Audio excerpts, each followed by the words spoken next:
Essel's gaze softened as she confirmed her realization, recognizing Suho's identity as the young monarch. Suho, hearing the words, briefly wondered if she had truly called him that. Essel continued, mentioning how she hadn't recognized him at first, but now saw clearly how much he resembled Sung Jinwoo. Before she could say more, her strength gave out and she collapsed. Suho glanced at her unconscious form, then turned to Baru asking if she was all right. Baru assessed her condition calmly, noting that she had merely passed out from exhaustion, not death, and assured Suho there was no need for concern. The hunters leaned weakly against the floor, their bodies battered but alive. Baru moved among them, quietly tending to their wounds, his healing magic restoring their strength. A notification appeared before Suho. Notice: Quest, Rescue the Survivors has been completed. Number of rescued survivors: 7. Notice: You have received a reward for completing the quest. Suho glanced at the hunters, satisfied. All 7 survivors were safe. Another notification followed: Quest rewards, stat points, +3, 700 gold. Suho blinked in surprise at the gold reward, then quickly opened the shop window. Rows of potions and items appeared before him. Realizing he could use the gold to buy these, he smirked. It felt just like earning an allowance by doing errands when he was younger. A small smile tugged at the corner of his lips as he thought to himself. Since this system was a gift from his father, perhaps this was another form of allowance. Silently, he gave a nod of gratitude. Essel lay motionless on the ground as Suho inspected the low-grade healing potion, questioning if it could be given to others. Deciding to try, he gently poured the potion into her mouth. Gradually, color returned to her face. Beru, observing, noted how Suho used his gold on a weakened demon, quietly acknowledging the young monarch's kind heart. Suho, deciding they couldn't leave Essel in her condition, instructed his shadows to take her to the Shadow Dungeon. He also ordered Brokey to carry the corpses of the defeated demons. Following his command, Gray and Brokey stepped through the Shadow Dungeon gate, carrying Essel and the fallen demons with them. Beru glanced back and asked if the young monarch wasn't coming. Suho shook his head, stating he still had things to do. He stood silently before the burning mist burns, watching the cursed flames consume them. The sight made him reflect. He had thought the same thing when he first encountered them, how painful their burning seemed. Apologizing quietly, he acknowledged this was the only way he could help them. With resolve, Suho activated his skill. Skill: Storm Slash has been activated. Suho walked steadily into the dark railings tunnel. Meanwhile, at the Hunter Association headquarters in Seoul Station, hunters discussed their findings. One hunter reported that although the corpses of mist burns and spiked lizards were discovered in the field-type dungeon, the wounds on the deceased hunters did not appear to be caused by those magic beasts. He added that deeper within the dungeon, they had found a basement partially destroyed by a blade. Another man, listening carefully, considered the information, concluding there must have been something else inside the dungeon besides the magic beasts. The man approached and addressed Lim Dogyun, confirming his identity as the one who reported the case.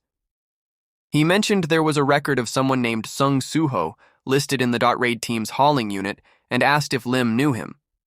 Lim Dogyun nodded, explaining that Suho was his junior who had joined to help. When asked about Suho's current whereabouts, Lim replied that they had escaped the dungeon together and he had evacuated Suho to a safe area, admitting that as E-rank hunters, the best they could do was request support from the Hunter Association. The man acknowledged the effort with a serious expression, then ordered a thorough search for any other traces. Lim Dogyun watched quietly, thoughts swirling in his mind. The one who rescued the surviving hunters. It had to be Suho. He couldn't understand why Suho was hiding his true rank, but he felt certain it wasn't for any malicious reason. He decided to wait patiently, trusting that Suho would reveal the truth when the time was right. Inside the Shadow Dungeon, Essel reflected on the recent revelations. She recalled how Sung Jinwoo had left Earth to defend it from an impending cosmic invasion. Nearby, Baru explained that their liege had originally tasked him with breaking the young monarch's seal, though Suho had managed to undo it himself, showcasing his innate talent. Suho, observing Essel closely, seemed to recognize her faintly. Essel confirmed they had met during his tutorial, reminding him of his promise to remember her, though it seemed that memory had faded. Suho furrowed his brow, struggling to recall the fragments of their past encounter. For some reason, the memory felt faint, just out of reach. Then, a flash of clarity hit him. He remembered facing Essel before, casually telling her he would finish things quickly since his time was precious. He also recalled her surrendering almost immediately upon meeting him. Baru, watching the exchange, commented sharply, reminding Asil how inadequate her response had been during a crucial test for the young monarch. His gaze then narrowed, questioning why she had become so weak and what had transpired in the demon realm to bring her to this state. Asil explained that after Sung Jinwoo defeated the Demon King and nobles, the Radiru clan rose to the top and peacefully ruled the demon castle, waiting for his summons. Decades passed, without issue, but about half a year ago, trouble began. A mana amplifier called Star Powder started spreading among the demons, disrupting the balance. Suho narrowed his eyes at the unfamiliar term. Star Powder? Suho recalled hearing something about the Star Powder during his earlier fights with demons. It hadn't affected high-ranking demons much, but for lower-ranking ones, it significantly amplified their mana without any cost. Azel explained that with Star Powder as the catalyst, and with Sung Jinwoo's prolonged absence, the demons began to unite under a shared cause, aiming to overthrow the Radaru clan, who were under the Shadow Monarch's protection. What began as a rebellion soon escalated into a full-scale war. The Radiru clan fought desperately to defend the demon castle entrusted to them, but after half a year of conflict, they were ultimately defeated. Essel lowered her head, burdened by the weight of survival, feeling it was shameful to be the only one left when her entire clan had fallen. Doubts gnawed at her as she wondered how Sung Jinwoo would react, now that the demon realm had been lost under her watch. Suho, seeing her despair, reflected quietly. He thought of what his father might have said in this moment. He believed Sung Jinwoo would have acknowledged the efforts of the Radiru clan, recognizing the loyalty and sacrifice they had shown even in his absence. Suho's gaze softened as he silently expressed his gratitude toward Essel and her fallen kin.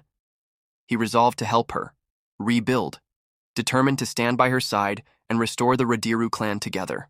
Essel recalled Sung Jinwoo's words, the promise he once made to elevate the Radaru clan to the top. The memory echoed in her mind, and without realizing it, tears began to fall down her cheeks. Suho watched, momentarily stunned, as a notification appeared before him. Notice: last survivor of the pure-blooded demon nobles, Essel Radiru expresses her gratitude to the player. Through her tears, Essel managed a small, genuine smile. Another message flashed before Suho. Notice: would you like to recruit the descendant of the White Flames, Essel Radiru, as a companion?